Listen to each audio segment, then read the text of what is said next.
కంచి కామకోటి పీఠం వారి శ్రీ చంద్రశేఖరేంద్ర సరస్వతి మహావిశ్వవిద్యాలయం inter marks ఆధారంగా స్కాలర్షిప్తో కూడిన అడ్మిషన్లు. వివరాలకు కాల్ చేయండి. నమస్తే, welcome to I dream inside politics with Kavitha. హైదరాబాద్కు వచ్చినటువంటి ప్రధానమంత్రి నరేంద్ర మోదీ భారతీయులను ఉద్దేశించి కీలకమైనటువంటి ప్రసంగం చేశారు. అందులో కూడా మోదీ ఇచ్చినటువంటి సందేశం మీద బోల్డ్ అన్ని సందేహాలు ఎందుకు వ్యక్తమవుతున్నాయి? దేశభక్తి అంటే బార్డర్లో ఉండడమో లేకుంటే ప్రాణాలు అర్పించడమో కాదు.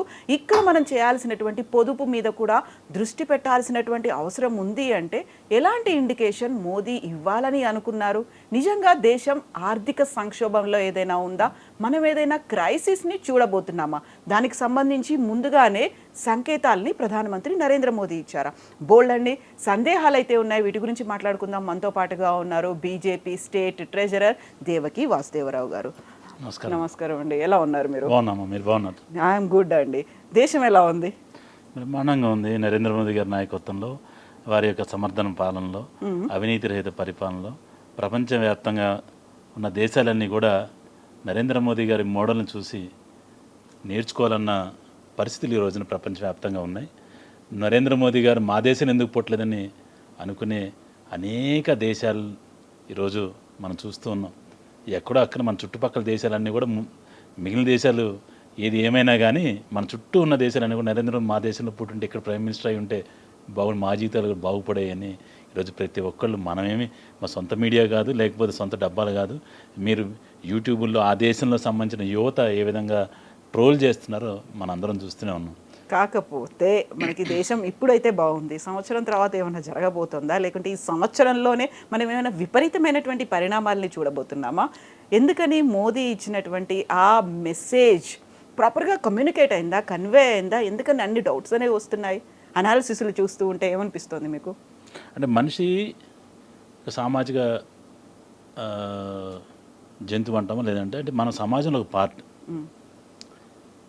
మీ యొక్క మంచి చెడు మీ మీదే డిపెండ్ అయి ఉండదు.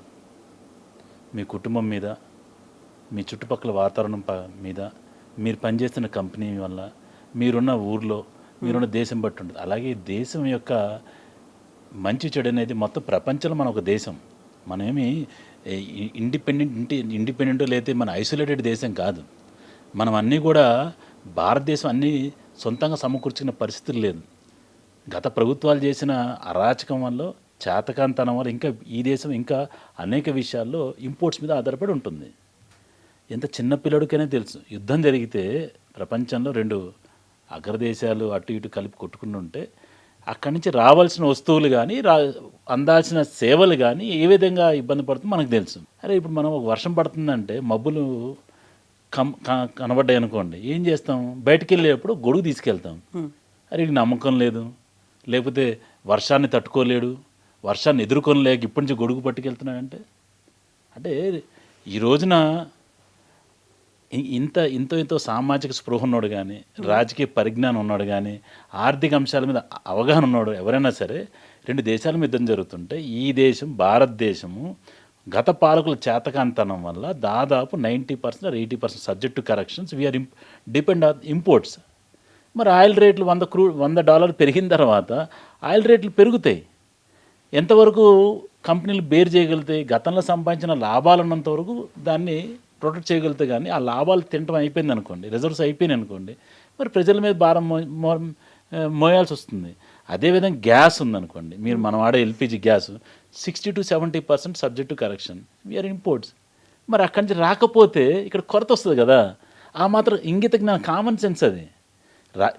ప్రతిదానికి రాజకీయాలు కానీ, అసలు నిజంగా ఈ సమయంలో నరేంద్ర మోదీ గారు కాకుండా మరి ఏ వ్యక్తి అయినా సరే ఈ దేశానికి ప్రధానమంత్రిగా ఉండి, భారతీయ జనతా పార్టీ ఎవరున్నా సరే, ఈరోజు పాకిస్తాన్లో ఏ విధంగా ఉందో, లేదా బంగ్లాదేశ్లో ఏ విధంగా ఉందో, లేకపోతే పెద్ద పెద్ద దేశాలు, అంటే ఒకప్పుడు మనం గొప్పగా చూసి యూరోపియన్ దేశాలు ఈరోజు పరిస్థితులు ఏంటో ఈరోజు మనం ఎవరేం చెప్పక్కర్లే. మీరు వెళ్ళి ఒకసారి గూగుల్లో కొట్టి యూట్యూబ్లో చూస్తే మీరు యూరోప్లో ఎలా పరిస్థితుంది, బ్రిటిష్లో ఎలా పరిస్థితుంది, పాకిస్తాన్ ఎలా ఉంది, మరి బంగ్లాదేశ్ ఎలా ఉంది, అన్ని విషయాలు మీకు తెలుస్తాయి. ఈరోజు అన్ని దేశాలకి ఒక నిజంగా ఒక గొప్ప మార్గదర్శకం అనేది భారతదేశం. ఈ రోజు వరకు ఇంత డిస్టర్బెన్స్ లేదు మనకి. ఈ కుహనాలు అంటే ఈ కొన్ని కావాలని చేసే రాజకీయ కుట్రలతో 2 రోజులు గ్యాస్ గురించి 2 రోజులు పెట్రోల్ ఉండదని చెప్పి చేశారు. కానీ ఈరోజు మీరు చూస్తున్నారు కదా, మీరు కూడా పెట్రోల్ పోయించుకొని వచ్చి ఉంటారు ఇవాళ. నేను కూడా ఇప్పుడే బండి మీ ఆపోజిట్లోనే ట్యాంక్ ఫుల్ చేయించుకొని వచ్చాం, ఎక్కడ కొరత లేకుండా. ఆ హార్మోజ్ జలసంధిని మూసేస్తే ఇంకొక రూట్లు ఇటు రష్యా నుంచి కానీ అసలు ఈజ్ ఆల్టర్నేటివ్స్. మనం ఏదైతే స్టెప్నీ టైర్ని పెట్టుకుంటాం కారుకి, అట్లనే నరేంద్ర మోదీ గారు ఎంత విజనరీ మీరు ఆలోచించుకోవాలి. ఈ మధ్య మీరు కూడా చెప్పినట్టున్నారు, విశాఖపట్నం దగ్గర భూగర్భంలో కూడా ఆయిల్ ఉంది, ఒక 7 చోట్ల 8 చోట్ల అవి కూడా పెట్టారు. ఇవన్నీ ఎవరు పెట్టారు? నరేంద్ర మోదీ గారు పెట్టారు. ఆయనకి తెలుసా ఇరాన్ను అమెరికా ఇజ్రాయెల్ వార్ చేస్తారు, అలాగే చెప్పరు కదా 5 ఏళ్ల క్రితం నెక్స్ట్ 2026 మేము వార్ చేస్తాం కాబట్టి మీరు ఆయిల్ మేము లేదా ఇరాన్ మీద మూసేస్తుంది కాబట్టి మీరు కింద రెడీ చేసుకోమని. అంటే జరగబోయే పరిణామాలని అంచనా వేసేవాడే నాయకుడు, వాడే నిజమైన అంటే ఆ కెపాసిటీ ఉన్న లీడర్ ఈజ్ నరేంద్ర మోదీ. ఎన్ని రకాలుగా మనం ఏదైతే ఇబ్బందులు పాలవుతామో ఇంపోర్ట్స్ మీద, ఇతరుల మీద ఆధారపడి ఉన్నన్ని కాకుండా స్వావలంబ భారత్, సెల్ఫ్ రిలయంట్ ఇండియా ఉండాలని చెప్పి made in India, make in India వీటన్నింటి 2014 నుంచి చెప్తున్నారు ఆయన. ఈరోజు కొత్తగా 2026లో చెప్పింది కాదు, 2027లో కరోనా వచ్చిందని చెప్పింది కాదు. కాకపోతే ఇప్పుడు మనకి సప్లై చైన్ దెబ్బతిన్నది కరోనా టైం నుంచి అండి. కరోనా తర్వాత ఇప్పుడు వచ్చినటువంటి అలాంటి అతిపెద్ద క్రైసిస్ ప్రపంచ దేశాలని వణికిస్తోంది అనుకుంటే ఈ వార్ రిలేటెడ్గా ఉంది. మనం సెల్ఫ్ సఫిషియెంట్గా ఉన్నాము, బాగానే ఉన్నాము అనుకుంటే 2.5 నెలలుగా గడుస్తోంది.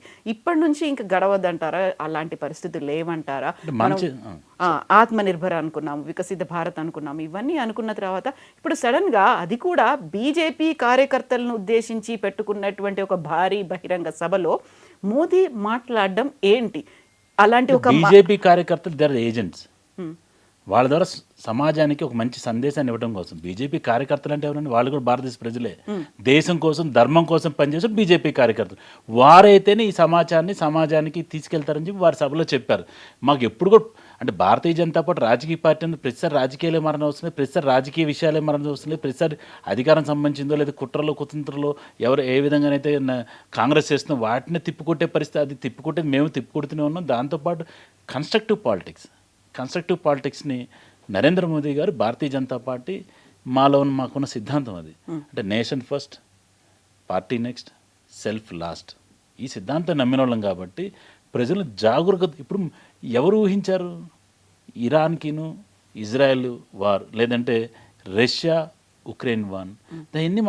అవన్నీ మనకి రష్యా ఉక్రెయిన్ వార్ వల్ల ఒక విధంగా చెప్పాలంటే బాగుపడింది భారతదేశం.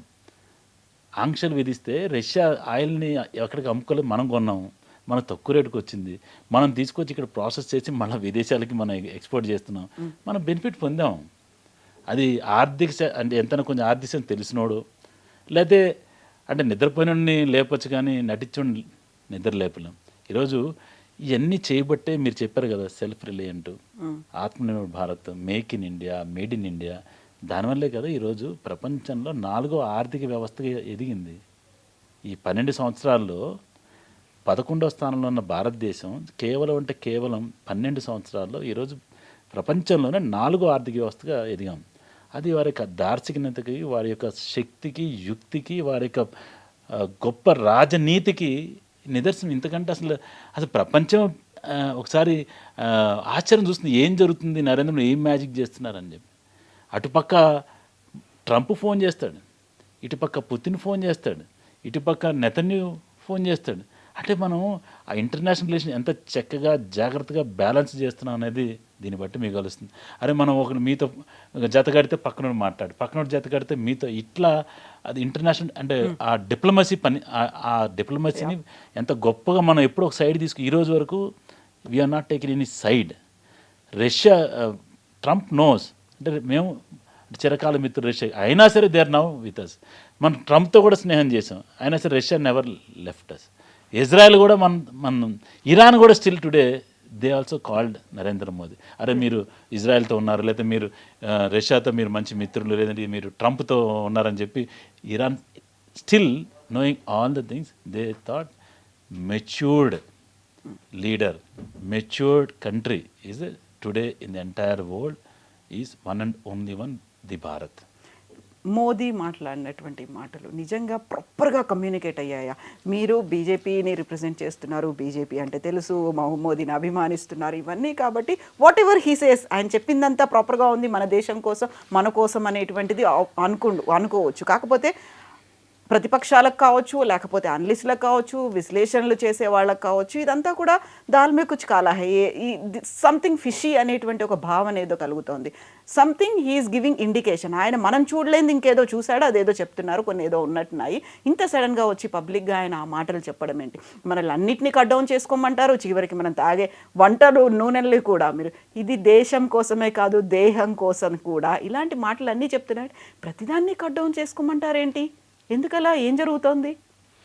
అసలు ఈ విషయాన్ని ఇది మొదటిసారి చెప్పడం కాదు, ఇది మొదటిసారి చెప్పింది కాదు. మీకు అనేక ఉదాహరణలు చూపిస్తాను. మీకు నేను ఆయిల్ తగ్గి చాలాసార్లు చెప్పిండు ఆయన, ఇప్పుడు కాదు మీకు చెప్పింది. ఆయిల్ తగ్గి చాలాసార్లు చెప్పారు. మీరు ఢిల్లీ గురించి మీకు కొంచెం ఐడియా ఉండొచ్చు. ఇది ఇప్పుడు కాదు, ఈ కార్పూల్ కావచ్చు, అవును, లేకపోతే ఒకరోజు ఆడ్ నెంబర్ ఉన్న ఈవెన్ నెంబర్లు దేనికోసం పెట్టింది, అక్కడ డబ్బులు లేక పెట్టారంటారు. Pollution control. మరి ఇప్పుడు ఏంటమ్మా, ఇప్పుడు మీరు హైదరాబాద్లో పొల్యూషన్ పరిస్థితి ఏంటి, నగరాల్లో ఉన్న పొల్యూషన్ ఏంటి, మీరు ఇష్టానుసారంగా మీరు ఇప్పుడు BS6 ఇప్పుడు టుడే వాహనాలన్నీ కూడా BS6 కేటగిరీ, అంటే ఎంత రెడ్యూస్డ్ అంటే కార్బన్ రిలీజ్ ఎమిషన్స్ తగ్గించడం కోసం ప్రతి వచ్చిన కాడి నుంచి మనం స్ట్రింజెంట్, అసలు ప్రపంచంలోనే మనం ఏదైతే ఈ వరల్డ్ ఎన్విరాన్మెంట్ మీద ఏదైతే ఉందో ఆ ఎన్నిటి కూడా భారతదేశ ప్రపంచంలో వాటి యొక్క స్టాండర్డ్స్ని మీట్ చేసేది ఆ యొక్క అంటే గోల్స్ని ఈరోజు వరకు ఓన్లీ భారతదేశం ఫస్ట్. అంటే గ్రీన్ హౌస్ ఎఫెక్ట్ కావచ్చు, లేకపోతే ఓజోన్ పొర, మనం ఏదైతే మన నా చిన్నప్పుడు నేను చదువుతున్నాను, ఓజోన్ రోజులు డిప్రెషన్. మరి ఇప్పుడు ఏం చెప్పారమ్మా ఆయన, మిమ్మల్ని ఏం చెప్పారు, ఇంట్లో నుంచి బయట రావద్దన్నారా? మెట్రో వాడుకోమా, అది కూడా వస్తుంది, అది కూడా మీరు ఏమన్నారు, మెట్రో వాడుకోమన్నారు. మెట్రోకి ఎన్ని లక్షల కోట్ల ప్రజల సొమ్ము కాదు అది. దాన్ని if you don't use 100% use చేస్తుంది, ఎవరికి నష్టం అది? వర్క్ ఫ్రమ్ హోమ్ చేయమని చెప్పారు, దేనికి చేయమన్నారు? ఇప్పుడు ఎండాకాలం కూడా వస్తుంది, మీరే చెప్తున్నారు వర్క్ ఫ్రమ్ హోమ్. మనం కొన్ని పరిస్థితులు మనం నేర్పించింది, ఇంతకుముందు వర్క్ ఫ్రమ్ హోమ్ మన దగ్గర లేదు. ఈ కోవిడ్ వచ్చిన తర్వాత అది automatic has become a necessity. దాని తర్వాత కొన్ని అంటే అన్నీ అప్పుడేమో అది కంపల్షన్, అది అంటే యూ కెనాట్ మూవ్ అంటే మీరు బయటికి వెళ్ళే పరిస్థితి లేదు. కానీ ఈరోజు ఏదైతే కంపల్సరీ బయటికి వెళ్ళి చేయాలి, బయటికి చేయండి. ఏదైతే బయటికి వెళ్ళి చేయాల్సిన అవసరం లేదనుకోండి. ఇప్పుడు మీరు అసలు మీ స్టూడియోకి ఎంతమంది వస్తున్నారమ్మా? మీరు జూమే కదా రోజు 10 అంటే జనరల్గా ఇంటరాక్షన్స్ కూడా ఉంటాయి. అంటే ఇదివరకు అయితే మొత్తం ఇంటరాక్షనే కదా, కరోనా టైంలో అయితే కాదు, అంతకుముందు అయితే మొత్తం ఇంటరాక్షనే కదా. అది జూమ్ అనేది మీకు ఎప్పుడు తెలిసింది మన అందరికీ? 20 ఆన్లైన్ క్లాసులు పెట్టుకోవచ్చు. మరి అవన్నీ మన దానివల్ల ఇప్పుడు ఈరోజు భారతదేశంలో భగవద్గీత నేర్చుకోవాలి ఎంతమంది తెలుసా ఆన్లైన్లో? ఈవెన్ నా భార్య కూడా నేర్పిస్తుంది. అంటే మనం అసలు ఎప్పుడు ఊహించామండి భగవద్గీత అసలు అది నేర్చుకోవటమే తక్కువ అయిపోయింది, అంటే మన జనరేషన్ నుంచి లేదు. ఇప్పుడు ఈ జనరేషన్లో భగవద్గీత ఆన్లైన్లో పిల్లలు ఎంతమంది నేర్చుకుంటున్నారు, అంతమంది నేర్చుకుంటున్నారు ఈ రోజున. కనీసం మీరు పెట్టండి, మీరు వాట్సాప్లో పెట్టండి ఆన్లైన్ భగవద్ క్లాసులు, అంటే మీకు అసలు తిరుగు అంత డిమాండ్ ఉంది. దానివల్ల మంచి జరుగుతుంది కదా. ఇప్పుడు చిన్నపిల్లల్ని మీరు క్లాస్కి తీసుకెళ్ళలేక కదా, మనం పేరెంట్స్ అందరూ ఎక్కడొచ్చి పని చేసుకుని ఉంటారు. ఆ కమ్యూటేషను, ఆ యొక్క ట్రాఫిక్, సెక్యూరిటీ అన్నీ దీనిలో అనేక రకాలుగా ఈరోజు ఉపయోగం ఉన్నప్పుడు పాటిస్తే మన ఎకానమీ పెరుగుద్ది కదా. దాన్ని కూడా తప్పుగా చూస్తే, దాన్ని కూడా పచ్చకామరు లోకంతో పచ్చ ఉన్నట్టు. అంటే నాకు బాధేస్తుంది. ఒక పత్రికలో ఈరోజు పొద్దున చూసిన కాంచి అసలు కలవరం చెందిందనమాట. ఏం రాసిందంటే ఆయన, వికసిత్ భారత్ అంటూ దేశాభివృద్ధి నిన్న మొన్నటి దాకా వదరగడు ప్రధానమంత్రి మోదీ ఇప్పుడు ఉన్న పాలంగా చేతులు ఎత్తేసారు. అంటే పత్రిక విలువలు లేకపోవచ్చు, జర్నలిస్టులకి కనుక కొంత విలువలు ఉండాలి కదా, వాడు రాయమంది రాయటానికి. ఏం చేతులు ఎత్తేసారు చెప్పండి? ఈ దేశాన్ని ఏం చేతులు ఎత్తేసారు? అంటే రాతలకి కనీసం అంటే రేపు అంటే కనీసం నవ్వుతారు, అంటే ఇంక వేరే మాటలు మాట్లాడకూడదు. ఇదా ఏం చేతులు ఎత్తేసి చెప్పండి? అన్నిటినీ కట్ డౌన్ చేసుకోమన్నారు. అంటే ఇప్పుడు నేను చేయాల్సింది లేదు, ఇంకేదన్నా ఉంటే మీరు హెల్ప్ చేయండి, తగ్గించుకోండి. మీరేం చెప్తారమ్మా? మీ ఇంట్లో ఏం చెప్తారు? ఇప్పుడు సంవత్సరం పాటు బంగారాలు కొనకండి, సంవత్సరం పాటు విదేశాలకు వెళ్ళకండి, సంవత్సరం పాటు ఇవన్నీ తగ్గించండి, ఇవన్నీ ఉన్నాయి అనుకుంటే, మీరు చెప్పారు 4th లార్జెస్ట్ ఎకనామిక్ ఉన్నటువంటి కంట్రీ, 4వ అతిపెద్ద ఆర్థిక దేశం, ఇలాంటివన్నీ చెప్పుకున్నప్పుడు అవన్నీ లెక్కల్లో కనిపిస్తున్నాయి. బట్ ఫ్యాక్ట్ ఈజ్ మన గ్రౌండ్ రియాలిటీ అనేది చేయాలా, లేదా ట్రంబ్లింగ్ లాగా ఉందా, లేకపోతే ఇది పడిపోతోందా, ఏమవుతోంది, ఆర్థికంగా సంక్షోభం నిజంగా రాబోతోందా, ఇన్ని రెస్ట్రిక్షన్స్ ఎందుకని ఆయన చెప్తున్నారు అనే దాంట్లో మీరు 1 by 1 మాట్లాడుకుందాం. మరి మీరు 2-3 చెప్పారు కదా, బంగారం కొనొద్దని చెప్పారు. అవును. మీ ఇంట్లో ఉన్న బంగారానికి నా ఇంట్లో ఏమైనా ఉత్పాదకత ఉందా, ఎన్ని ప్రొడక్టివిటీ ఉందా అంటున్నా. మీరు ఒక్కసారి గుండెల మీద చేసుకొని చెప్పండి, మహిళలందరూ కూడా. మనం కొనొద్దంటే అది save a penny for rainy day అన్నాడు. చిన్నప్పుడు మనం పాత రోజులు ఏంటంటే వేరే ఎటువంటి మార్గాలు లేవు పెట్టుబడులకి. అర్ధరాత్రో అపరాత్రో మీకు ఏదైనా ఇబ్బందులు వచ్చి డబ్బు కావాలి అంటే దానికోసం మొదలుపెట్టింది మన పెద్దోళ్ళు చెప్పారు, అరే అని డబ్బులు ఉంటే అంత బంగారం కొని పక్కన పెట్టరా అని. కానీ ఈరోజు మనం అట్లా బంగారం కూడా కొని పెట్టట్లే, మన నగలు చేపిస్తున్నాం. దానివల్ల మీరు మళ్ళీ అమ్మాలంటే సగం పోతుంది దాంట్లో. దానికి చెప్పింది ఈరోజు ఏమైపోయిందంటే, మీరు ఉన్న డబ్బులని దానికి పెడితే మీరు ఈ సంవత్సరం కొని పెట్టారు బంగారం, నగలు కొని పెట్టారు, నెక్స్ట్ ఇద్దాక దానికి దేశానికి ఎటువంటి ఆర్థిక గమనానికి కానీ ఆర్థిక వ్యవస్థ ఎటువంటి ఉపయోగం ఉండదు దానివల్ల. ఇప్పుడు అదేనా మీ ఇంట్లో తయారైతే నా ఇంట్లో కాదు, మనం బయట నుంచి తెచ్చుకుంటున్నాం అంటే దానికి ఏం కావాలి, మళ్ళీ మీరున్న ఫారిన్ కరెన్సీతో కొనాలా. ఫారిన్ కరెన్సీ కొంటే నీ రూపీ వీక్ అవుతుంది.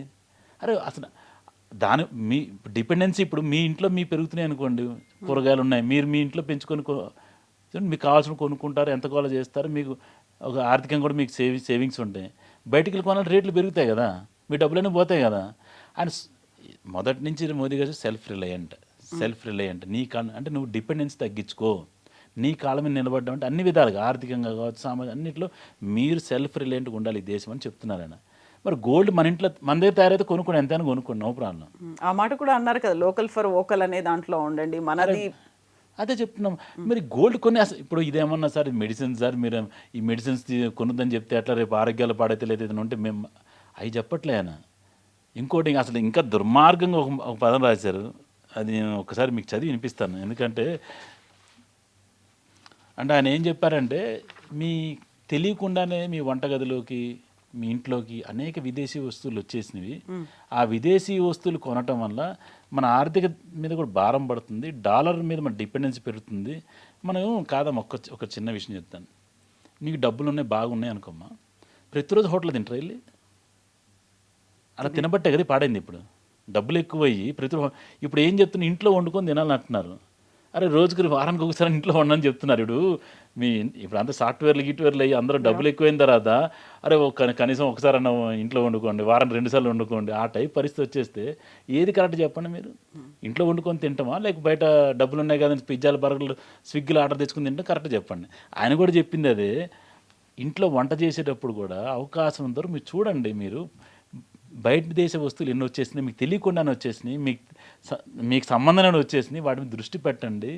దేశీయ వస్తువులను వాడితే ఇక్కడ పరిశ్రమలు, ఆ దేశీయ వస్తువుల మీద ఆధారపడిన భారతదేశ ప్రజలు, నీ అన్నలు తమ్ముళ్ళు, వాళ్ళకు కూడా ఒక మంచి ఆదాయం వస్తే వాళ్ళకు చేతి పని వస్తుంది. తద్వారా ఏమవుతుందంటే ఈ దేశ ఎకానమీ పెరుగుతుంది. రేపు ఏదైతే మనం ఎక్స్పెక్ట్ చేస్తున్నామో 3వ స్థానానికి ఎదగాలి, దానికోసం అని చెప్తే ఈ తప్పుడు కూతలు, తప్పుడు రాతలు అయితే చదివి చెప్తామా మీకు నేను. ఒకవేళ మోదీ చెప్పినట్టే విదేశీ వస్తువుల వినియోగాన్ని బంద్ చేస్తే, ఒకవేళ మోదీ చెప్పినట్లు విదేశీ వస్తువుల వినియోగాన్ని బంద్ చేస్తే ఇక ఇంట్లో సరుకులు వాడడం పూర్తిగా బంద్ చేయటమే ఏకైక మార్గం అని రాజకీయ విశ్లేషకులు అంటున్నారు అని ఒక తప్పుడు పత్రిక రాసింది. అంటే విదేశీ వస్తువులు అంటే ఎంత అంటే మన దగ్గర ఏం లేవంటున్నాడు. ఇప్పుడు ఏం చెప్తున్నాడంటే ఇండియన్ వస్తువులు లేవని చెప్తున్నాడు. అంటే మీరు కానీ విదేశీ వస్తువులు కొనటం ఆపేస్తే మీ ఇంట్లో సరుకులు కూడా ఏం బంద్ పెట్టుకోవడమే, ఒక్కటి కూడా ఈ దేశంలో పండేది లేదు, ఈ దేశం తయారలేదు చెప్తున్నాడు. అంటే ఇదేం రాజకీయ విషయాలు, ఇదేం పత్రికలు, మీరు ఒకసారి చెప్పండి. గుండెల మీద అంటే చర్చకి రమ్మని చెప్పండి, రాసిన వాడిని ఏ రాజకీయ చెప్పిండు. మోదీ ఆ మాట నిన్న అన్నారు. ఇప్పుడు విదేశీ వస్తువులు వద్దు, మన స్వదేశీ అనగానే మీరు కేవలం దీపావళి టపాసుల మీదే ఉంటున్నారు, బియాండ్ ఉంది, అవన్నీ ఆలోచించాలి. మరి ఒకప్పుడు దీపావళి వస్తువులు బాంబులు ఎవరి ప్రభుత్వంలో వచ్చినాయమ్మా? ఎగ్జాక్ట్. అయితే ఇప్పుడు ఇన్ని మనకు కూడా తెలియదు అసలు నిజంగా. మన కాల్చినవి అన్నీ కూడా చైనా నుంచి తెచ్చుకుని కాల్చుకున్న దుస్థితి. మన పిల్లలు ఏది వాడుకున్నా కూడా చైనా వస్తువులేనే. అసలు మీకు నరేంద్ర మోదీ వచ్చిన తర్వాత కొన్ని షాపుల పేర్లు మార్చారు, మీకు తెలుసు. చైనా బజార్ పై భారత్ బజార్ అని మార్చారు. అరే ఆ రోజు అది గర్వంగా మారింది కూడా కోవిడ్ టైంలో. చైనా నుంచి కరోనా వైరస్ వచ్చింది కాబట్టి అంటే కనీసం మీకు స్పృహ వచ్చింది కదా. అంటే చైనా వస్తువులే దాని మీద డిపెండ్ అయ్యి కనీసం బాంబులు కూడా లేదు, చిన్నపిల్లల ఆట వస్తువులు కూడా ప్లాస్టిక్ వస్తువులు తెచ్చుకుంటున్నామని చెప్పి సామాజిక స్పృహ అయితే వచ్చింది కదా. ఈరోజు కనీసం చైనా పేరు చెప్పడానికి అది ఇన్ఫీరియర్ అనేది తీసుకొచ్చాం కదా. ఈరోజు మనం చాలామంది సబ్బులు కావచ్చు ఈ ఊర్లలో మన ఈ మహిళా ప్రాంగణాలు పెట్టి నరేంద్ర మోదీ గారు దానికి ఊతమిస్తే లేడీస్ తయారు చేసింది, ఈ గృహిణులు తయారు చేసింది తీసుకొచ్చి పెట్టి కొంటున్నారు. అది 10 రూపాయలు ఎక్కువైనా కూడా, ఎందుకంటే మా అక్క మా చెల్లికి వెళ్తే స్వయం సమృద్ధి అవుతోంది అని. మరి అసలు దాన్ని పాజిటివ్. ఇప్పుడు జనరల్గా మా చిన్నప్పుడు మా అమ్మ బయటికి వెళ్ళేప్పుడు వెళ్తున్నా అని చెప్పేటోడిని. వెళ్తున్నా కదా ఇల్లు వస్తానని చెప్పాలనేది. అంటే నాకు నమ్మకం లేదనా, వీడు గాలోడని రాడనా, అసలు ఏమన్నా అర్థం ఉందా? ఈయన ఏం చెప్తున్నాడు, మోదీ గారు ఏం చెప్తున్నారు? అక్కడే ప్రాబ్లం ఎక్కడొస్తుందంటే సడన్గా మోదీ ఏదో ఒక ఫైన్ నైట్ ప్రత్యక్షం అవుతారు టీవీలో, మేరే ప్యారే దేశవాసియో అంటారు, లేకుంటే మేరే సాథియో మిత్రో అనేది అంటారు. డిమానిటైజేషన్ అయింది, టక్కున ఆల్ ఆఫ్ సడన్ ఒక అనౌన్స్మెంట్ వచ్చేసింది. కరోనా అయింది, జనతా కర్ఫ్యూ అని ఒక రోజు అన్నారు, ఆ తర్వాత దాన్ని ఎక్స్టెండ్ చేసుకుంటూ పోయారు. ఆయన అలా వచ్చి కూర్చొని ఏదైనా ఒక మెసేజ్ చెప్పాడు అంటే దీనికి సంబంధించి ఆఫ్టర్ ట్రెమార్స్ అనేవి ఉంటాయి చూడండి, అది విపరీతమైనటువంటి ఇంపాక్ట్ చూపిస్తుంది. ఇప్పుడు నిన్న ఈయన అనౌన్స్ చేసింది కూడా దానికి సంబంధించి ఇంకేదో ఉన్నట్టుంది, ఇంకేదో చేయబోతున్నాం, మన ఎత్తిన బాంబు వేస్తున్నాడు, అలాంటి కాన్సిక్వెన్సెస్ అన్నీ ఊహించుకుంటున్నారు కదా. బట్ కాదు, ఇది ఇలాగే ఉంది దీని గురించి అనేది. వారైతే స్పష్టంగా ఉన్నారమ్మా, వారు స్పష్టంగానే చెప్పారు. ఇది ఇందులో కూడా ఇది తప్పు అని ఒకళ్ళు చెప్పండి. ఇప్పుడు రెడ్యూస్ ఆయిల్ యూసేజ్, అది ఏం అసలు తప్పండి చెప్పండి. యూజువల్గా డాక్టర్లు చెప్పేది కూడా అదే, తగ్గించమని చెప్తున్నారు. దీంట్లో ఉన్నవాట్లేదని ఇది తప్పు, ఈ తప్పు అని ఒక్కడే గుండె మీద చేసుకొని వాడు చదువుకో వాడుకున్న విద్యకో రాజకీయ విలువలకో నైతిక విలువలో లేకపోతే జర్నలిజం విలువలో పత్రిక విలువ ఏదో విలువల మీద పెట్టి ఇందులో ఈ తప్పు అని చెప్పన్నాను. సరే తర్వాత ఏముంటుందో ఏదో ఆలోచించుకో, ఈ తప్పే ఇది ఏమన్నా దాంట్లో తప్పు ఇది తప్పు, రాజ్యాంగం ప్రకారమో నైతికత ప్రకారమో లేకపోతే విలువల ప్రకారమో ఈ తప్పు అని ఒక మాట ఆయన ఏం చెప్పాడమ్మా, 4 విషయాలు చెప్పాడు ఆయన. అరే ఒకటి డీజిల్ వినియోగం, అసలు పెట్రోల్ డీజిల్ వినియోగం తగ్గించి పొల్యూషన్, ఎంత పొల్యూషన్ అసలు బయటికి వెళ్తే మొహాలన్నీ మాడిపోతున్నాయి. మీరు ఆడపిల్లల మీద మొత్తం మూసుకొని వెళ్తున్నారు, అది స్కిన్ అంతా పాడైపోయి పరిస్థితుంది. ఓజోన్ ఇందాడే మాట్లాడుకున్నాం. ఇంకేం చెప్పారు, ఎలక్ట్రిక్ వాహనాలు కొనుక్కోవాలని చెప్పారు. అరే నాకు టెన్షన్ అయింది, ఖమ్మంలో ఉన్నా నేను. ఆ రోజు వీళ్ళు కృత్రిమంగా ఏదైతే చేతకాని రాష్ట్ర ప్రభుత్వాలు క్రియేట్ చేసినా ఆయిల్ పెట్రోల్ అంతా డీజిల్ బంద్ అయిందన్నారు. నేను అసలు ఎట్లా రావాలో నాకు అర్థం కాలేదు. నా దగ్గర ఎలక్ట్రికల్ వెహికల్ ఏం లేదు. అంటే ఈ రోజున ఎలక్ట్రికల్ వెహికల్ ఉంటే నువ్వు కనీసం అదైతే మనం ఇంపోర్ట్ చేసుకునేది లేదు కదా. మనం ఈరోజు 50+ గిగావాట్స్ మనం సోలార్ ఎనర్జీ మనం చేస్తున్నాం. ప్రపంచంలో we are larger than the America. China కంటే తక్కువ, కానీ అమెరికా కంటే వీఆర్ లార్జ్. 56 గిగావాట్స్ 56 గిగావాట్స్ మనం ప్రొడ్యూస్ చేస్తున్నాం. అరే ఈ రోజున ఈవీ వెహికల్స్ ఈరోజు మీకు ఎన్ని కనబడుతున్నాయి మీకు చూస్తున్నారా? మరి దానిలో నిజంగా మనట్లాగా జరగడం జరిగితే you can happily commute. EV vehicles వల్ల ఏమైందమ్మా, పొల్యూషన్ ఉంటుందా? దీని అంత పొల్యూషన్ ఉండదు కదా. మేబీ ఓకే యూ ఛార్జ్ చేస్తాం, అది వేరే విషయం, బ్యాటరీస్ ఉంటాయి. But still it is not as much as your diesel and petrol vehicles. తర్వాత బంగారు కొనుగోలు, ఏం నష్టం నీ బంగారు కొనుగోళ్ళు అవడం వల్ల మీకు వచ్చిన నష్టం ఏంటి చెప్పండి. మీరు ఇప్పుడున్న బంగారాన్ని అయిపోయి మీరు నిజంగా మీరు డబ్బులు పెరిగినాయి కదా, మీరు అందరూ అనుకుంటున్నారు కదా రేట్లు పెరిగినాయి కదా. పాత బంగారం మీరు అమ్మి ఎన్కాష్ చేసుకుంటాం మనం, అందరి దగ్గర ఉన్నాయి. ఇప్పుడు అసలు రిచెస్ట్ ఇన్ ద వరల్డ్ మనమే. అంటే మొత్తం బంగారం ఇండివిజువల్ వెల్త్ కూడా తీస్తే అమెరికా పనికిరాదు, చైనా పనికిరాదు, ఎవడో పనికిరాడు. మనం చూసే జీడిపి వ్యవస్థ, ఆర్థిక వ్యవస్థ దేశం గురించి చెప్తున్నాం. ఈ జనాల దగ్గర కూడా కలిపితే అసలు ఈ ప్రపంచంలో ఏ దేశం పనికిరాదు మన ముందు. ఒక్కొక్కరి దగ్గర అసలు ఈ అంటే మన కొంటం తప్పితే అమ్మటం మనకి, అంటే మనకున్న భారతదేశం యొక్క జనరల్ మన హిందూ ధర్మం ప్రకారం సెంటిమెంట్ అంటే లోపలికి వెళ్ళిన తర్వాత బంగారం నమ్మితే అది ఏదో అరిష్టం లాగా ఉంటుంది. చెప్పింది అసలు కొనుక్కోరని అని ఇప్పుడు కాదు, ఒక ఏడాది ఒక టైం లిమిట్ ఎందుకు పెట్టారు అనేది అక్కడ. అంటే ఇప్పుడున్న పరిస్థితులు మరి వార్ నడుస్తుంది కదా. ఇప్పుడు వార్ నడుస్తున్నప్పుడు డాలర్ రేట్ పెరుగుతుంది కదా. ఈ డిపెండెన్స్ అండ్ డీడాలరైజేషన్ తీసుకొచ్చింది ఫస్ట్ నరేంద్ర మోదీ గారు. నీ డాలర్తో నాకు సంబంధం లేదు అని చెప్పి రష్యాతో డైరెక్ట్గా ట్రేడ్ డీల్ చేసుకొని రూబుల్తో చేస్తున్నారు. అరే మనం మోకాల మీద పడుతుంది బంగ్లాదేశ్ని, అదే డాలర్ లేవు, నాకు పెట్రోల్ ఇస్తావా డీజిల్ ఇస్తావా అని చెప్తే చెప్పోరా అని చెప్పి మనం ఇస్తున్నాం విత్ బంగ్లా టాకాతో. అరే ఈరోజు అసలు ప్రపంచాన్ని గుప్పెట్లో పెట్టుకుంది అమెరికా కేవలం త్రూ ఇట్స్ డాలర్. అసలు ఆ డాలర్ వాల్యూ ఎందుకు ఉందో మనకు తెలియదు నిజంగా. అంటే నేను అంత చదువుకోలేదు, అంత నేను అంత ఆర్థిక శాస్త్రవేత్తను కాదు, కానీ అసలు ఎందుకు ఉందో తెలియదు. వాడుకున్న అప్పులు ప్రపంచంలో మొత్తం ప్రపంచాన్ని అమ్మితే కూడా అప్పులు తీరవాడు, అమెరికాకు ఉన్న అప్పుల్ని, అంటే ఆ ప్రభుత్వానికి ఉన్న అప్పుల్ని. But we are still depend upon the American. మొట్టమొదటిసారి ఇప్పుడు గల్ఫ్లో ఉన్న దేశాలన్నిటితో కూడా డైరెక్ట్ డీల్ చేస్తున్నాము. దాని కోపంతోనే భారత్ మీద ఆంక్షలు అంటారు వాళ్ళు. రూబుల్తో డైరెక్ట్గా రష్యాతో చేస్తున్నాము. అలా బంగ్లాదేశ్ మోకాళ్ళ మీదకి వచ్చింది మన కొత్త ప్రభుత్వం వచ్చిన తర్వాత, మన ఏదైతే ఆయిల్ క్రైసిస్ వచ్చిన తర్వాత అసలు అక్కడికి వచ్చే పరిస్థితి లేదు.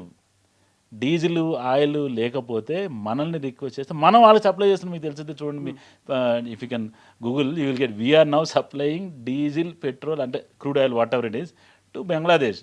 ఆ స్థాయిలో మనం ఉన్నాం. దానికోసం 1 year ఆపమంటే అదేదో ప్రపంచం మునిగిపోయినట్టు లేదా అది లేకపోతే ఎగ్జాక్ట్లీ ఇక్కడే ఇప్పుడు యూజువల్గా మిగతా అంశాలు అప్పుడో చెప్తే బాగానే ఉండేది. అంటే ఇక్కడ హెల్త్ డే అనుకోండి, డాక్టర్స్ డే అనుకోండి, లేకుంటే ఎన్విరాన్మెంట్ డే మీరు అనుకోండి. ఎందుకు అనుకోవట్లేదు? మా ప్రపంచం అంతా ఈరోజు అసలు మీకు మీకు మీకు- no, అంటే ఆ మీరు రోజుల్లో కంఫర్ట్ మీకు ఏమైందంటే కంఫర్ట్ జోన్ లో మీకు ఏం తెలియట్లే. నేను అనేది- మీరు ఒక్కసారి పాకిస్తాన్కి వెళ్ళి I know. వస్తే నేను స్పాన్సర్ చేస్తా.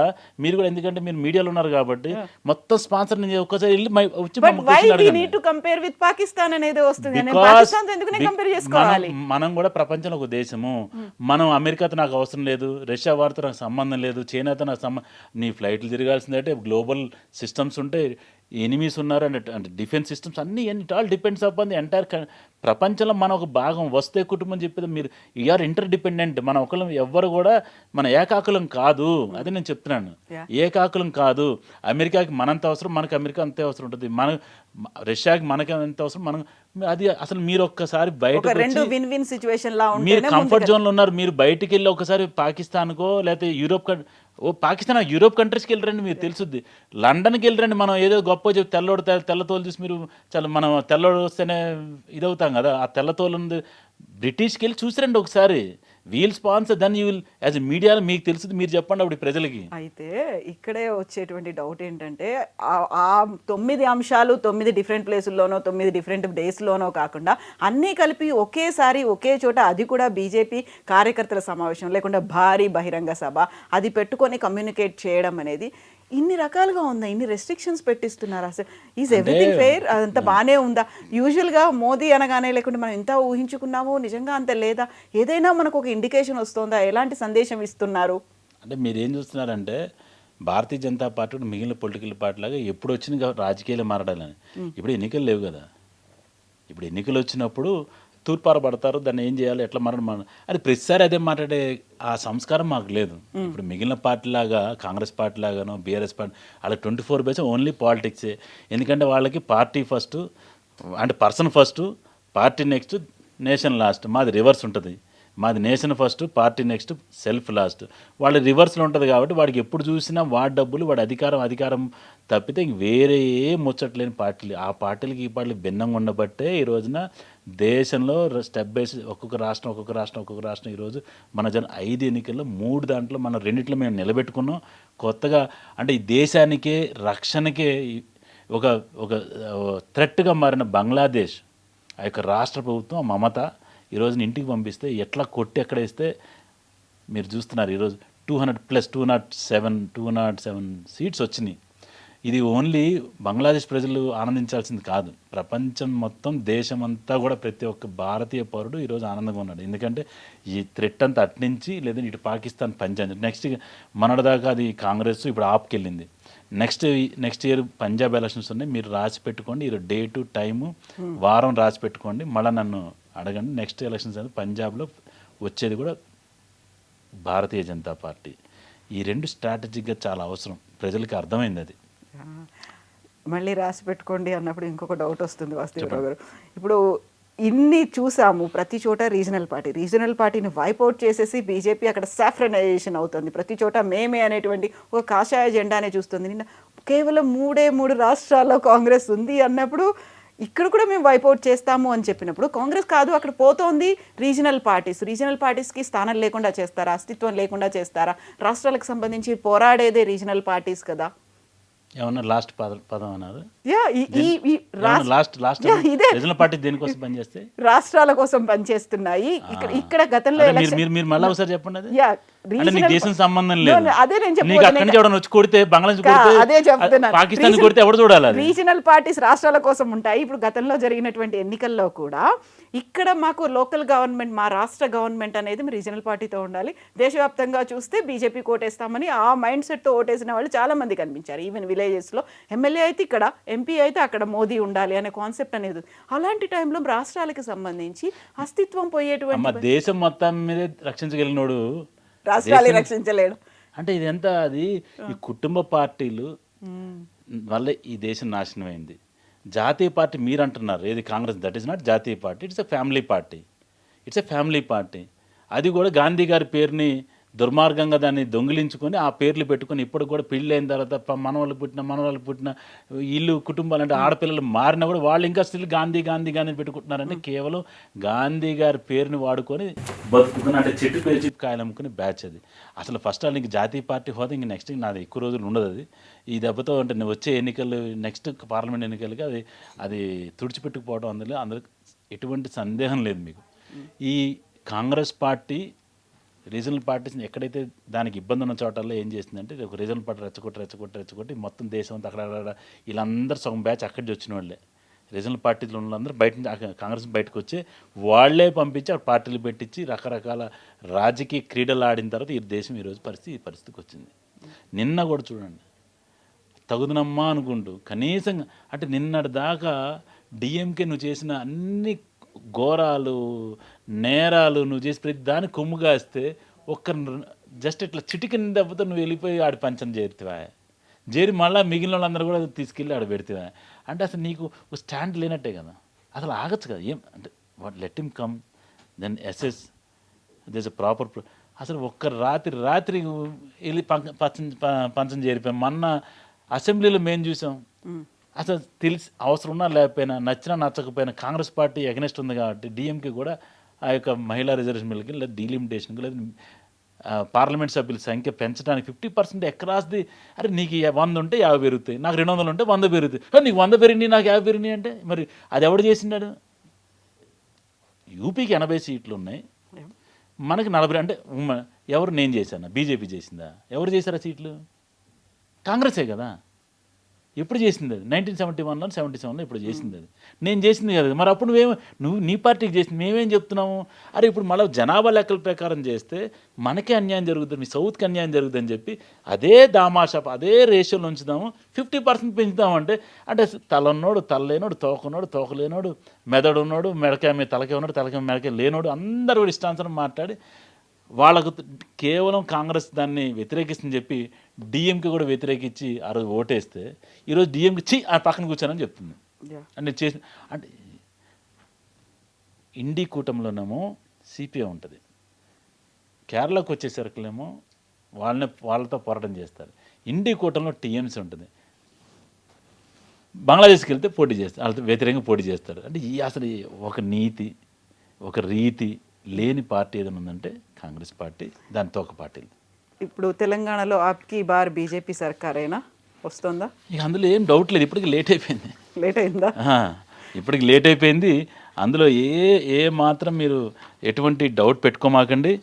ఏదైతే నరేంద్ర మోదీ గారు చెప్పారో అవన్నీ కూడా ఒక ఇంటి పెద్ద, ఒక తల్లిదండ్రులు మనకు రోజు చెప్తారు. మీరు కూడా మీ అమ్మాయికి మీ అబ్బాయి చెప్తారు, వీలుంటే మెట్రోకి వెళ్ళని చెప్తారు, ర్యాపిడోలు ఎక్కడాలు లేకపోతే క్యాబులు పెట్టుకోవద్దు, నడువు కొంచెం నడిస్తే కొంచెం ఫిజికల్ ఎక్సర్సైజ్ అయ్యిద్ది, మేము చిన్నప్పుడు నడుచుకుని స్కూల్కి వెళ్ళాము అని చెప్తుంటారు కదా. మీరు కూడా మీ అమ్మాయిని లేదు ఇన్ని రోజు నువ్వు కారు పెట్టుకున్న డబ్బులు సంపాదించిన కానీ కారు వేసుకుని తిని మనం చెప్పం.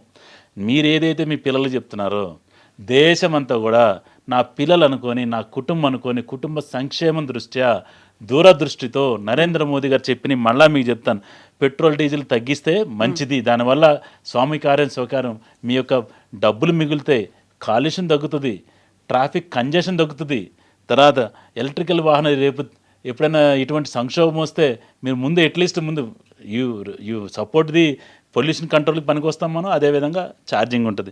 బంగారం ఏం నష్టం లేదు, 1 ఇయర్ మీరు కొనకపోతే ఉన్న బంగారాన్ని ఏం చేస్తే చెప్పండి. ఫస్ట్ మీ ఉన్న బంగారంతో మీకు ఏమొచ్చింది చెప్పండి. విదేశీ టూర్లు డెస్టినేషన్ ఈ ఎవరమ్మా చేసేది? కామన్ మ్యాన్ కాదు. ఈయన ఎవరిని టార్గెట్ మీకు అర్థం అయితే లేదో. మరి అసలు కార్లు కూడా డెస్టినేషన్ వెడ్డింగ్స్ వెళ్ళేవాళ్ళు ఎవరిని మీకు ఎక్కువైనాయి రా నాయన, కొంచెం కంట్రోల్లో ఉండండి. మన పొంగులేటి శ్రీనివాసరెడ్డి గారు అంటే చేశారు దుబాయ్లోనే ఎక్కడో. అంటే ఎవరి డబ్బులు ఎక్కడ డబ్బులు అయ్యింది. అదే ఇక్కడ చేస్తే జైపూర్లోనో లేదా ఇంకో దగ్గర చేస్తే మన ఎక్కడ బాగుపడుతుంది కదా. అంటే అది కూడా తప్పేనా అంటున్నా. ఇప్పుడు మీరు మా పొంగులేటి శ్రీనివాసరెడ్డి చేసిందండి మా ఖమ్మం రెవెన్యూ శాఖ మంత్రి కొడుకుది పెళ్ళో కూతురు పెళ్ళో దుబాయ్ దగ్గర అదేదో చేసిండు. మరి ఇక్కడ చేస్తే ఆ 100 కోట్లు ఇక్కడ వాళ్ళు పనికి వస్తాయి కదా అంటున్నా. దాని విమానాలు ఎక్కించుకెళ్ళావు కదా. అది కూడా చెప్తే తప్పంటే అది కూడా కామన్ మనకి నష్టం. అది పొంగులేటి శ్రీనివాసరెడ్డి లేదు కేటీ రామారావుని ఇల్లారు అక్కడ చేయొద్దండి, అది కూడా తప్పంటే ఇక మీ విజ్ఞతకే వదిలేస్తున్నాను. యూరియా ఎరువులు వాడకాను ఈరోజు ప్రతి ఒక్కళ్ళు ఆరోగ్యం మీద ఏదైతే ఇంత మాత్రం ఉన్నాడో ఎరువులు వాడకం తగ్గాలి, ఎరువులు వాడకం ప్రతిరోజు చెప్తున్నా అన్నాం కదా. దాన్ని ఇంకొకటి యాడ్ చేసింది, ఎకానమీ యాడ్ చేసింది, అది ఇంపోర్ట్ చేస్తున్నారు అన్న కెమికల్స్ అని. దాన్ని తగ్గిస్తే నీ ఆరోగ్యం పడుతుంది, అది కూడా తప్పంటే ఇక మిమ్మల్ని ప్రపంచంలో భగవంతుడు క్షమించడు. ఇంకోటి నేను వర్క్ ఫ్రమ్ హోమ్ ఆన్లైన్ మీటింగ్లు అవసరమంతవరకు చేసుకోమని, అవసరం ఎలాగో నన్ను పిలిచారు ఇక్కడికే వచ్చాను నేను, మంచిగా ఉంటుంది బాగుంటుంది అని, ఎఫెక్టివ్నెస్ ఉంటుంది అని వచ్చాము. కొన్ని మామూలు బిజినెస్ మీటింగ్లు అనుకోండి ఆన్లైన్లో చేసుకుంటే అది కూడా తప్పంటే చెప్పండి. ఇంకోటి ఇంట్లో నెలవారీ సరుకులు చూసి విదేశాల నుంచి దిగుమతి మరి తొలగించుకోండి. నువ్వు రాసుకున్న దాంట్లో రిన్ ఉందా, సర్ఫ్ ఉందా, ఇటువంటి అని సరే అయిన విదేశీ తగ్గించుకుంటే స్వావలంబన భారత్, స్వదేశీ ముద్దు విదేశీ వద్దు అనేది మా నినాదం 2014 నుంచి. అవి చెప్తే తప్పుడు అటువంటి తప్పుడు న్యాయాన్ని, తప్పుడు రాతని, తప్పుడు కూతలు కూసే పత్రికలకు కూడా రేపు పొద్దున ఇంతకుముందు అంటాం కదా మేము పార్టీ జనరల్గా ఏమంటే ప్రజలు కర్రు కాచి వాత పెడతారు, అది ఈ పత్రికలు కూడా ఈ జర్నలిస్టులు కూడా పెడతారని చెప్పి మేము మొత్తం చెప్తున్నాం. ఇక్కడ నిన్న మాట్లాడిన దాంట్లో బహిరంగ సభ కంటే ముందు జాతికి అంకితం చేసినటువంటి ప్రాజెక్టులు, శంకుస్థాపనలు, వీటన్నిటిలో కూడా సీఎం రేవంత్ రెడ్డిని ఉద్దేశించి పీఎం మోదీ ఒక మాట అంట, ఆప్ ఏక్ కామ్ కీజియే రేవంత్, ఆప్ ముజ్సే జోడ్ లీజియే అనేటువంటి మాట. కలవమని చెప్తున్నారు, కలిస్తే లాభం ఏంటి, కలవడం అంటే ఏంటి అసలు? ఇంకా మీరు అడగలేదని ఇప్పుడే అనుకుంటున్నారా? అయిపోతుంది, ఇంటర్వ్యూ అయిపోయిందామా ఇక అన్ని అని డౌట్ వచ్చింది నాకు. లేదే అయితే అంటే మీరు అంటే నాకు హిందీ అంత బాగా రాదమ్మా. అంటే ఇది హైదరాబాద్ వచ్చి ఊరి నుంచి మేము వచ్చి హైదరాబాద్లో ఈ హిందీ నేర్చుకుని తప్పితే పూర్తిగా శుద్ధ హిందీ రాదు. అయితే నాకు అర్థమైంది చెప్తాను నేను.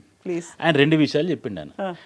రేవంత్ రెడ్డి గారు ఏం చెప్పారంటే, మీరు గుజరాత్ ముఖ్యమంత్రిగా ఉన్నప్పుడు మన్మోహన్ సింగ్ గారు మీకు చాలా సపోర్ట్ చేశారు, మీరు కూడా మాకు అలాగే సపోర్ట్ చేయాలని చెప్పారు. ఆయన ఏం చెప్పారంటే, నీకు అంతే కావాలి కదా అన్నారు. ఇప్పుడు నేను గుజరాత్ నాది కదా, నా రాష్ట్రం కదా, నేను భారతదేశ ప్రధానిగా ఉన్నాను, గుజరాత్కి ఎంత ఇస్తున్నా నీకు అంత ఇవ్వమంటావా చెప్పమని చెప్పింది. అప్పుడు ఇస్తే 50% వస్తున్నా నేను నీకని చెప్తుంది. అంటే గుజరాత్ కంటే నేను తెలంగాణకి ఎక్కువ ఇస్తున్నానని చాలా స్పష్టంగా అయితే కూడా అర్థం కావట్లేదు. ఇంకోటి కూడా చెప్పిండు, మీకు నేను ఏ విధంగానైతే ట్రావెల్ చేశానో కేంద్ర రాష్ట్ర సంబంధాలని ఒక గౌరవప్రదంగా ఏ విధంగా ఉన్నావు నువ్వు కూడా అలా ఉండరా అని చెప్తుంది. దానికి ఇష్టాంతరం రాసి తుమ్ అయ్యే మయ్యా అయ్యే ఎదురాయ్యే ఈ అంటే హిందీ తెలుగు సరిగ్గా ఎదురాయి ఎదురాయి అంటారు ఆ టైప్లో చెప్తున్నారు. ఎదురాయ్యే మాకు అవసరం లేదు, రేవంత్ రెడ్డి అవసరం లేదు, రవ్వంత్ రెడ్డి అసలు అవసరం లేదు, ఇప్పుడు చేసిన దుర్మార్గాలు చాలు, ఈ రాష్ట్రాన్ని అంటే అడుక్కు తినే పరిస్థితికి వచ్చిన రేవంత్ రెడ్డి మాకు అవసరమే లేదమ్మా. అందులో స్పష్టంగా మీకు రాసిమంటే రాసిస్తాం. ఎప్పుడు కూడా రేవంత్ రెడ్డిని మేము తెచ్చుకునే పరిస్థితి అవసరం లేదు. ఇప్పుడు మీరు ఈరోజు అరే నన్ను కోసుకు తిన్నా ఏం రాదని చెప్తుండే ఆయన. 18,500 కోట్లు రాష్ట్ర ఆదాయం ఉందని చెప్పినాడు. మరి ఈ మాత్రం లెక్కలు తెలియదా నీకు? చెప్పినప్పుడు 1,00,000 కోట్ల పైచీలకు నీకు 50,000 కోట్ల రూపాయలు పథకాల కోసం పెట్టిండమ్మ మన లేటెస్ట్ బడ్జెట్లో 55,000 crores. మీకు బడ్జెట్ లోటు అని తెలుసు అంతే, అంటే ఏమీ లేవన్నమాట. మీరు నేను 2 లక్షలు మొత్తం బడ్జెట్ ఇచ్చి 2 లక్షల్లో 50,000 కోట్లు లోటు బడ్జెట్. ఇటుపక్క మీరు దేని ఖర్చు పెడతారో చెప్తారు కదా. సరే ఈ బడ్జెట్లోనేమో 2 లక్షల బడ్జెట్ అనుకుందాం, జస్ట్ మన డిస్కషన్, దాంట్లో 50,000 కోట్లు పథకాలకని చెప్పిండు. ఇటుపక్క రెవెన్యూ వస్తుంది కదా, రెవెన్యూ ఉంది 1,50,000 కోట్లు, 50,000 కోట్లు లోటు ఉంది. నువ్వు ఏం చేస్తావు చెప్పండి.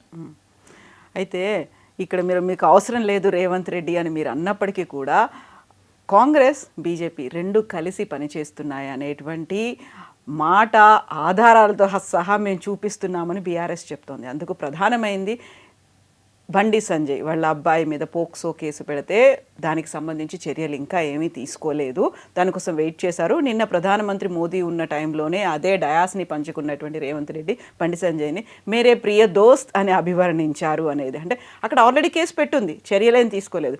ఇప్పుడు మోదీ సభ అయిపోయింది, మోదీ వెళ్ళిపోయిన తర్వాత ఈ రోజు మాత్రమే చర్యలు తీసుకోమని చెప్పారు. అంటే మీ ఇద్దరి మధ్యలో ఒక లింక్ అనేది ఉంది, కనెక్షన్స్ ఉన్నాయి, చాలా మ్యూచువల్గా ముందుకెళ్తున్నారు. కాబట్టి you are not taking any step or anything అనేది ఒక బీఆర్ఎస్ చెప్తోంది. అంటే వాళ్ళ విజ్ఞతకి వదిలేస్తాం, సభా మరేంద్రనట్టు ఉంటుందమ్మా. ఇదే రేవంత్ రెడ్డి ఎన్ని మాటలు మాట్లాడినా పొలిటికల్ వేదికగా మాట్లాడినప్పుడు మాటలు వేరే ఉంటాయి. ఒక ప్రభుత్వ అధికార దాంట్లో ఎలా అది సభా మర్యాద, అది దానికి తగ్గట్టు నేను ప్రేమ మిత్ర అనకపోతే నా ప్రియ శత్రు అంటారా? శత్రువులు ప్రియంగా ఎందుకుంటారు? మరి ఏం చెప్తారమ్మా అది? అరే ఇప్పుడు మేము కూడా చెప్తాం. ఇప్పుడు రేపు పొద్దున నేను గబుక్కున్న రేవంత్ రెడ్డి నేను రేపు ఏదైనా పంచుకోవాల్సి వచ్చింది అనుకోమ్మా, గౌరవనీయులు పెద్దలు అంటాం. బయట తర్వాత పొలిటికల్ దగ్గర వచ్చినప్పుడు ఏం చెప్తాం, వాడి గౌరవనీయులు పెద్దలు రేవంత్ రెడ్డి గారిని మాట్లాడతాం, చేసిన తప్పుని ఎండగడతాం. అందుకే కదా అప్పుడు గతంలో బడే బాయ్ అని కూడా అన్నారు మోదీ. మరి అది మరి దాన్ని మరి ఇప్పుడు అట్లా అంటే నీకు ఆ మాత్రం ఇంగిత జ్ఞానం లేదు. కనీసంగా ఒక ప్రధానమంత్రి వస్తే ముఖ్యమంత్రి వస్తే రిసీవ్ చేసుకోవాలి ఇంగిత జ్ఞానం లేదు. నువ్వు ఫామ్ హౌస్ నువ్వు నిద్రలేసే టైం మేము ఆగం కదా. ఆయన అంటే కేసీఆర్ గారు నిద్రలేసేది ఎప్పుడు లేగుతుందో తెలియదు, రాత్రి తాగిందంత ఎక్కడ తెలియదు. కాబట్టి ఆయన నిద్ర లేగలేరు. మేమైతే ఆయన వచ్చారు మా ప్రధానమంత్రి ఆరు కాబట్టి అధికారం మా కార్యక్రమం ఏ రోజైనా నువ్వు వచ్చి కనీసం నీకు డబ్బులు నువ్వు అసలు ఒక ఎవరైనా ఉండొచ్చు, పార్టీలు ఏదైనా ఉండొచ్చు, ఏ రాష్ట్రం నుంచి దేశంలో ఏదైనా ఉండొచ్చు. దేశం అయితే మీరే చెప్తుంటారు కదా, రాజకీయాలు ఓన్లీ అప్ టు ఎన్నికలని, ఎన్నికల తర్వాత ఓన్లీ గవర్నెన్స్ అని. మరి ఆ మాత్రం కూడా నువ్వు ఆలోచన లేకుండా ఏ రోజు కూడా ఈ భారతదేశ ప్రధాని ఈ రాష్ట్రానికి వచ్చినప్పుడు కనీస గౌరవం ఇవ్వని ఎవడైనా పిచ్చి ముఖ్యమంత్రి ఉన్నారంటే ఆయన కేసీఆర్. ఇప్పటికి కూడా ఇంకా ఫామ్ హౌస్ నడుపుతుండే ఆయన. ఇప్పటికి కూడా ఇంకా సిగ్గు రాలేదు, బయటికి రావాలి ఆయన. అదే ఇప్పుడు సిగ్గుందని రేపొద్దు ఇద్దరు పక్కన వచ్చి ఆ మాట అనలేం కదా, సిగ్గులేని కేసీఆర్ అని చెప్పి మనం అనలేను కదా. ఇప్పుడు అంటున్నాం కదా, మా ఇద్దరు పక్కన కూర్చోడు మీరు మన సిగ్గులేదన్నారు, ఇప్పుడు మీరు గౌరవనీయులు పెద్దలు కేసీఆర్ గారు అని అంటే మీరు ఏదో కలిసిపోయారని అంటే ఇక వాళ్ళ సంస్కారానికి వాళ్ళ విద్యకి మీద వదిలేస్తున్నాయి. సో నేను ఫస్ట్లో అడిగిన క్వశ్చన్ మళ్ళీ లాస్ట్లో కూడా అదే అడుగుతాను. దేశం ఆన్ రైట్ ట్రాకే ఉందా? ఏమన్నా కొంచెం డిరేల్ అవుతుందా? లేకపోతే చేతులు ఎత్తేసినటువంటి పరిస్థితి ఉందా? సంక్షోభం ఏమైనా ఉందా? మమ్మల్ని మేమైనా ప్రిపేర్ చేసుకోవాల్సినటువంటి అవసరం ఉందా? భారతీయులకు ఒక భరోసా అనేది ఉందా? లేకపోతే మోదీ మనం కామన్ పబ్లిక్గా మనం చూడలేనిది ఏదైనా ముందే గ్రహించి లేకుంటే ముందే సెన్స్ చేసి ఇంటెలిజెన్స్ ఇంకోతో దాన్ని బేస్ చేసుకొని మనల్ని అలర్ట్ చేస్తున్నారా? ఉన్న పరిస్థితులు బట్టి అలర్ట్ కూడా అనుకోవచ్చు, మీరు తప్పేం లేదు దాంట్లో. నేను ఫస్ట్ అది చెప్పా, మబ్బులు పడినప్పుడు మనం ముందు అవి వచ్చినప్పుడు చూద్దాం అంటే కుదరదు కదా. మబ్బులు మీకు ఉన్నప్పుడు ఏం చేస్తారు, మీ ఇంట్లో బయటకు వచ్చేటప్పుడు ఒక గొడుగు పట్టుకొస్తారు కదా. అది గొడుగు తెచ్చుకుంటే కూడా నీ చేత కాదా, వర్షం వస్తే నువ్వు అప్పుడు అది చూడొచ్చుగా అంటే అసలు ఇప్పుడు ఇందులో ఏదైనా ఒకటి చెప్పండి అమ్మ, దీనివల్ల ఒక్కటి ఇది చేస్తే దీనివల్ల నష్టం జరిగిందని చెప్పండి. నేను చెప్పిన ఏ విషయం సరే, కాకపోతే అన్ని ఒకేసారి చెప్పేసరికి అన్ని ఒక వ్యక్తికి సంబంధించిన ఇది మీ డే టు డే సంబంధించిన ఒక వ్యక్తి చుట్టూ ఉన్న విషయాలు అన్నీ ఒక వ్యక్తి చుట్టూ విషయాలే. ఇదొక ఈ సైన్సు, ఇది టెక్నాలజీ, ఇది రియల్ ఎస్టేటు, లేదా ఇది ఏ కాదు, ఇది మొత్తం ఒక వ్యక్తి సమగ్రంగా ఒక రోజు జరిగే చర్యల గురించి చెప్పారు అంతే. కాబట్టి అన్నీ మీకు కనబడుతుంది. అవి ఎక్కడ ఇందులో ఇది తప్పు ఉంది సార్ అని చెప్పండి, నేను ఎక్కడ రమ్మంటే అక్కడ నేను ఏం క్షమం అసలు ఇంతకంటే ఒక మీరు చెప్పేదేనమ్మా, మీ తల్లిదండ్రులు లేదా మీ నాన్నగారు మీ అమ్మగారు అని చెప్పి అందులో ఏదైనా ఒక డిబేట్ మీరు వెళ్ళి మీ పిల్లలు చెప్పరండి, నేను ఇందులో ఏం చెప్పనండి, ఇదని తప్పండి అని చెప్పండి. నేను ఇంకా ఇంకోటి నేను ఇప్పుడు మీకు అందరూ తెలిసిందే కదా, ఇరాన్కి ఇజ్రాయెల్ని వార్ నడుస్తుంది, ఇటు పక్క కొంత రష్యా చైనా అటు సపోర్ట్ చేస్తుంది, ఇటు అమెరికా సపోర్ట్ చేస్తుంది. ఏదైనా ఎఫెక్ట్ కానీ దేశం ఉందంటే భారతదేశం. ఏమో ఇంకొంచెం ఇంటెన్సిఫై అయింది అనుకోండి, ఇప్పుడు కూడా బంద్ అయింది అనుకోండి, అరే మీకు అలవాటు కావాలి కదా. ఇప్పుడు మీకు రోజు తింటున్నాం, ఒక్కొక్కరు ఇంత పొట్టలు వస్తున్నాయి, ఏకాదశి ఉపవాసం చెప్పి మా స్వామివారు చెప్తుంటారు. అది ఏంటంటే ఇప్పుడు చెప్పారంటే ఏదో వస్తుందా అంటే మనకి రోగాలన్నీ వస్తాయా అంటే ఇప్పుడు అరే వచ్చేదాకా ఎందుకు 15 రోజులకు ఒకసారి ఏకాదశి ఉపవాసం చేస్తే స్వామికాన చౌకారం వస్తారు నాయన, మొత్తం క్లీన్ అయితే. క్యాన్సర్ ఇప్పుడు ఎంత ప్రబలంగా ఉంది చూడండి, మీరు 60-70 దాటితే కోలన్ క్యాన్సర్లు, ఎందుకంటే చెత్తంతా తిని ఫ్రిడ్జ్లో పెట్టి దాన్ని మళ్ళీ వేడి చేసుకొని మళ్ళీ 2 రోజు తిని ఆ లోపలంతా క్లీన్ కాక కోలన్ అంతా అంటే లార్జ్ ఇంటెస్టైన్. మీరు ఒక్కసారి ఆ క్యాన్సర్ హాస్పిటల్కి వెళ్తే అవి చెప్తే కూడా తప్పంటే దీన్ని కూడా రాజకీయ అనలిస్టులు దీనికి తప్పుడు దాన్ని రాజకీయ విశ్లేషణలు అంటాం కూడా నాకు అంటే ఆ సరస్వతీదేవి సిగ్గుపడాలి, వీడికి ఎందుకు ఈ మాత్రం అంటే 4 అక్షరాలు ఇచ్చాము దీనికా వాడుతున్నాడు అని ఫీల్ అవుతుందమ్మా. అయితే అక్కడ ఇండైరెక్ట్గా ఇవన్నీ ఒక పక్కన ఉంటే మనకి పెట్రోల్ డీజిల్ ధరలు పెంచే ఉద్దేశం కేంద్ర ప్రభుత్వం దగ్గర ఉంది. ఈ మే 20 తర్వాత విపరీతంగా పెంచబోతున్నారు. అందుకని మనం కొంచెం కంట్రోల్గా ఉంచుకోవాలి, లేకపోతే ఇప్పటిదాకా మేము ధరలు పెంచలేదు, మిగతా దేశాలన్నీ పెంచాయి, మనం మాత్రమే పెంచలేదు. చూస్తుంటాం అమ్మా, పాత సినిమాలు చూస్తున్నాం, రాజేంద్ర ప్రసాద్ అనుకుంటా పైన కోట్ వేసుకుంటాడు, కోట్ తీస్తే అన్ని బొక్కలు ఉంటాయి, అవును, కవరప్ చేసుకొని. అంటే ఎందుకు ఉండాలంటున్నా. ఇప్పుడు మరి నిజంగా వస్తే నిజంగా ఇప్పుడు రేట్ ఇప్పుడు ఈ రోజున $100 పైన బ్యారెల్, మనకి వారం రాకముందు నాకు 75-80 ఉన్నది. $20 పెడితే $20 ఎవరు పెట్టాలా అంటే నువ్వు నేను ఇక వాడేది. అది పెంచితే అసలు ఇప్పుడు నా దగ్గర ఉన్నంత కెపాసిటీ మనల్ని మెల్లిమెల్లిగా ట్యూన్ చేస్తున్నారా, ధరలు పెంచడానికి ఆ దిశగా ఇవన్నీ మాట్లాడారా అనేది కూడా అది కాదమ్మా. ఇప్పుడు వారం ఆగలేదు అనుకుందాం కాసేపు, ఇప్పుడు $100 ఉన్నాయి, $120 అయితే కెన్ యూ బేర్? 110 మీరు కెన్ యూ బేర్? మీరు ఓ పక్కేమో బంగారం పెరుగుతుంది కొనుక్కోవాలి, డబ్బులు సంపాదించాలనుకుంటున్నారు కదా, బంగారం పెరుగుతుందని. మరి ఇదే అంతే కదా, దానికి ఒక సూత్రం దీనికి ఒక సూత్రం, 2 నాలుకలు ఉండకూడదు కదా. మీరు బంగారం ఎందుకు కొంటా అంటున్నారు ఇప్పుడు? ఇప్పుడు 1,50,000 ఉంది సార్, 55,000 ఉంది సార్, ఇప్పుడు కొనుక్కుంటే 2 లక్షలు అయితే మార్కెట్ చెప్తున్నా అంటే నీకైతేనే మరి లాభం కావాలి. మరి రేపు రేటు పెరిగితే రేటు పెంచరా? మీరు ముడి సరుకులు రేటు మీరు ఒక వస్తువు తయారైతే ఆ సరుకుల మీద సరుకులు విలువ బట్టేగా దానిపై ప్రాఫిట్ కలుపుకొని, మరి అసలు అది ఇది చాలా కామన్ సెన్స్. నాకు అదే అర్థం కాదు. ఇప్పుడు ఒకప్పుడు మీకు యూపీఏ ప్రభుత్వంలో ప్రజల నుంచి అంటే ఈ ఓట్ల కోసం ఓట్ల రాజకీయాలు చేస్తూ ఆయిల్ బాండ్స్ ఇచ్చేది. ఆడు ఏమన్నా నాశనం, వాడు బ్యాలెన్స్ షీట్లు చూస్తే మీకు అసలు అంటే దివాలా తీసిన కంపెనీలను దివాలా తీస్తే ఏం చేస్తారంటే, మీరు సబ్సిడీ ఇవ్వండి గవర్నమెంట్ ఏం చెప్తుందంటే ఆయిల్ కంపెనీకి ఐఓసి చెప్తుంది, అరే నువ్వు రేట్లు పెంచకూడదు, నీకు నష్టం ఎంత వస్తుంది, లీటర్కి 5 రూపాయలు వస్తుంది, ఓకే చేలో నీ సంవత్సరంలో 1,00,000 లీటర్లు అమ్మావు, 5 లక్షల రూపాయలు డబ్బులు ఇది బాండ్ రాసిపోయి వాడు ఊరికి రాసి చూపించుకుంటాడు, నా దగ్గర 5 లక్షల బాండ్ ఉంది, నా బ్యాలెన్స్ షీట్ బాగుందని. ఆ విధంగా నాశనం చేసి పెడితే ఈరోజు ఫ్రీ ఓపెన్ మార్కెట్ చేస్తే ఆయిల్ బాండ్లు ఎవరు తీర్చాలి అప్పులు? మీరు అప్పు రాసి వెళ్ళిపోయారు, ప్రామిసరీ నోట్ రాసి వెళ్ళిపోయింది ఆ యూపీఏ, అవి మొత్తం తీర్చింది నరేంద్ర మోదీ గారు తీర్చారమ్మా. ఇప్పుడు మమ్మల్ని మేము ట్యూన్ చేసుకొని ఉండమా, కొంచెం ధరలు పెరుగుతాయి, రెడీగా ఉండండి, ప్రిపేర్డ్గా ఉండండి అనేది వస్తే తప్పదు. ఇంకో నెల 2 నెలలు జరిగింది అనుకో, అసలు అది వాస్తవానికి దూరంగా బతకడం నాకు అర్థం కావట్లే. అంటే అంత గాల్లో మేడలు కట్టడం, రియాలిటీకి దగ్గరున్నోడే అంటే రియాలిటీకి దగ్గర ఉండాలని నేను చెప్తున్నాను. ఈ war if continuous next 2-3 months it will be ఇప్పుడు 80-100 అయింది, 150 ఎవరు తెచ్చేయాలి? మీరు మాత్రం ఇష్టాంతరం రోజుకి ఒక్కొక్కడు కూర్చొని హైదరాబాద్ విజయవాడ కొడుతూ చక్కర్లు కొడుతూ డెస్టినేషన్ వెడ్డింగ్లు అని చెప్పి ఇవన్నీ అసలు మీకు నాకు గురించి చెప్పేది కాదు. బాగా సూపర్ రిచ్ క్యాండిడేట్లకి సగం మంది చెప్పింది ఆయన. అసలు ప్రాబ్లం ఉన్నది ఆయిల్ ప్రాబ్లం అంతా సూపర్ రిచ్ వాళ్ళతో ఉంది. మీరు నేను మా అయితే ఇంటికి వెళ్ళి వస్తాం, లేదంటే సంవత్సరానికి వస్తే తిరుపతిలో లేకపోతే శ్రీశైలిలో వచ్చే బ్యాచ్ మంది. ఈ బ్యాచ్ గురించి చెప్తుంది ఆయన. ఎస్, సో చూద్దాం ఫర్దర్గా ఏం చేస్తారో, ఎలా ఉంటుంది మీతో. మళ్ళీ we'll have more discussions with you. Thank you so much Vasudevarao. Thank you.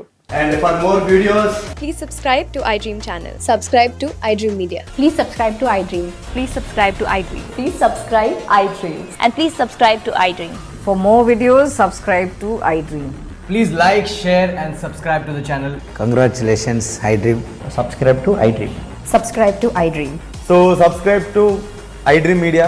iDream ki iDream team andarki huge congratulations. Please subscribe iDream Media. Please subscribe to iDream. Subscribe iDream. Please subscribe to iDream. iDream అంటే నా కళల channel subscribe చేసుకున్న నోరు తిరుగుతలేదు, మీరైతే గంట గుర్తు కొట్టండి. For more such videos, please subscribe to iDream. Subscribe to iDream. Please subscribe to iDream. Please subscribe iDream Media. Please do subscribe to iDream. Please subscribe to iDream Media. For best entertainment and information, please subscribe iDream. And don't forget to subscribe to iDream.